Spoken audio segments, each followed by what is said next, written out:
한국은 불륜의 천국입니다. 이미 2000년대 중반에 30, 40대 여성을 대상으로 한 설문조사에서 과반수 여성이 불륜 경험이 있는 걸로 나왔습니다. 2013년에는 3만 건 이상의 친자 확인 의뢰가 있었으며 여기서 친자가 아닌 것으로 나오는 비율이 30%입니다. 매해 평균 5천 건 이상의 친자 불일치 소송이 진행됩니다. 한 해 출생아 숫자가 20만 명대인 나라에서 이는 엄청난 숫자입니다. 일본은 2018년 한 해 친자 불일치 소송이 1345건이었고 인구와 결혼 건수 등을 종합해서 한국과 비교한 결과 한국의 친자 불일치 비율은 일본의 11배입니다. 이런 나라에서 일본인들이 바람을 많이 핀다고 욕하고 있었죠. 한국은 입양 대국입니다.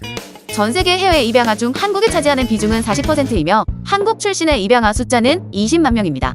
아기들 대부분은 미혼 한국 여성의 사생아고 90년대 이전까지는 대부분이 미군과 한국 여성의 사생아였습니다.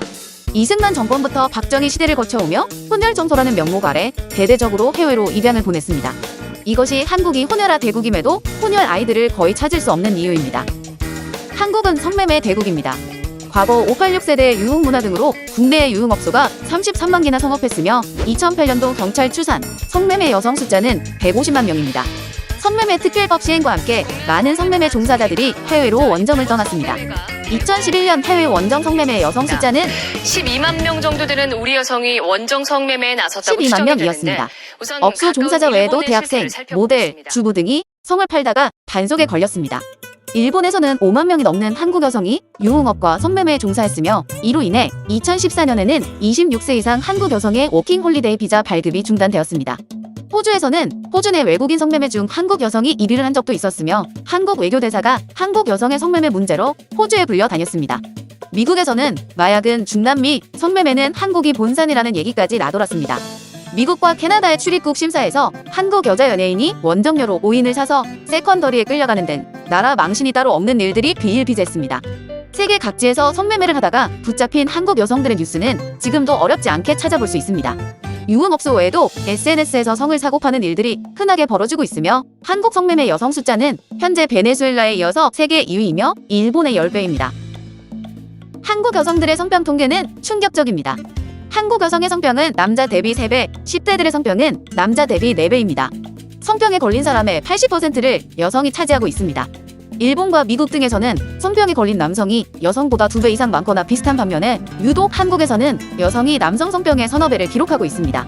이 중 많은 수가 해외여행을 다녀온 여성에 의해서 성병이 유입됐다고 보고 있습니다. 해외여행 절반을 20, 30대 여성이 차지하고 있습니다. 한국 남자들이 군대에서 고생하며 나라를 지킬 때 여성들은 해외에 나가서 돈을 쓰고 외국 남자와 쉽게 관계를 갖고 성병에 걸려옵니다.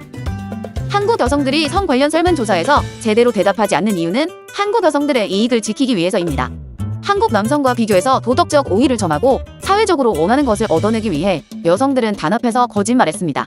간단한 여성 흡연율 조사조차 거짓말하는 이것은 여성들의 이기적인 집단 심리이며 SNS와 여초 커뮤니티 문화로 더 악화되었습니다.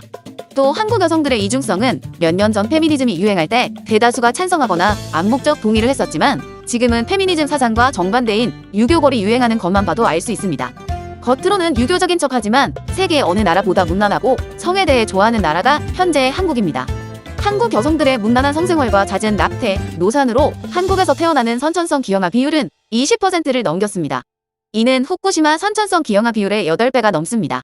선천성 기형아 비율은 국가에서 통계조사 제공을 중단하거나 감추어 두었는데 최근 한 네티즌이 건강보험공단의 정보 공개 청구로 밝혀진 사실입니다. 교육부에서는 특수학급 400개를 증설했습니다. 한국의 무고는 세계 최고 수준이고 이는 일본의 217배입니다. 특히 성 관련 무고는 전체의 40%에 달합니다. 가출 소녀가 우연히 주운 휴대폰 주인에게 성폭행을 당했다고 무고해서 다니던 직장을 잃고 억울한 옥살이를 해야 했던 남성의 사건, 여자 제자들의 거짓 미투로 자살한 서정범 교수 사건은 누구나 알고 있을 정도로 유명합니다. 한국 여성들의 스마트폰과 인터넷 중독 비율은 한국 남성에 비해 2배 이상 높습니다. SNS와 여초 커뮤니티의 남비교 문화로 우울감, 불안감 등 20, 30대 여성들은 정신적으로 심각하게 문제가 있는 상태입니다. 한 뉴스에서는 20, 30대 여성들이 물질주의와 신경증이 가장 심하고 감사지수는 가장 낮다고 보도하고 있습니다. 한국 여성들은 오냐오냐만 하는 부모 세대와 586 직장 상사들의 응석바지로 자라났습니다. 그들의 어머니 세대는 엄마같이 살지 말라며 꾸준하게 딸들에게 피해의식을 주입했습니다. 군대에서 협동심과 규율 등 여러 가지를 배워서 나오는 남성과 달리 이렇다 할 사회교육의 부재로 한국 여성은 기본적인 공중도덕과 위생이 결여되어 있습니다. 쓰레기집을 치우는 특수청소업체 이용 고객의 80%가 여성이라고 합니다. 여성가족부는 이런 여성 1인 가구에 국민 세금으로 청소 지원까지 하고 있습니다. 모두가 아는 사실이지만 한국은 성형세 개입이 국가입니다. 초등학생에게까지 성형수술을 시키는 등 외모 지상주의로 나라 전체가 병들었습니다. 특히 한국 여성들에게서 외모 지상주의는 심각한데 남과 비교하고 남이 자신을 어떻게 생각할지 눈치 보는 문화 때문에 한국 여성의 개성은 성형으로 말살되었습니다. 업소 출신 여성들이 유행시킨 명품을 포함한 화류계 문화가 일반 여성들에게까지 퍼졌습니다. 한국은 명품 소비 세계 1위 국가입니다. 나라에 문제가 있다면 모두가 자각하고 공론화해서 해결해야 합니다. 문제를 감춰놓고 더 나은 미래로 나갈 수 있는 나라는 없습니다. 한국이 저출산으로 멸망하고 있는 것은 얘기하기 싫은 것이나 부끄러운 문제점은 감춰두고 숨기는 데만 급급하기 때문입니다. 그것은 자기 밥그릇 챙기기와 표팔이 받게 할 줄 모르는 정치인들, 고위공무원들, 뉴스에 계속 나오거나 해야 화제가 돼서 기득권의 의도대로 조종하기 쉬운 레민 같은 한국의 국민성도 한몫합니다. 이 채널의 모든 영상은 100% 진실이며 기득권의 입장에서 대중에게 알려지길 원하지 않는 내용을 다루고 있습니다. 모든 문제들이 수면 위로 올라올 때쯤이면 그들은 다른 사람에게 책임 전가시키고 이미 사라졌을 테니까 한국이 저출산 멸망에서 기적적으로 회생하더라도 다시는 같은 실수를 반복하지 않도록 우리는 모든 문제점들을 후세에 전해야 합니다.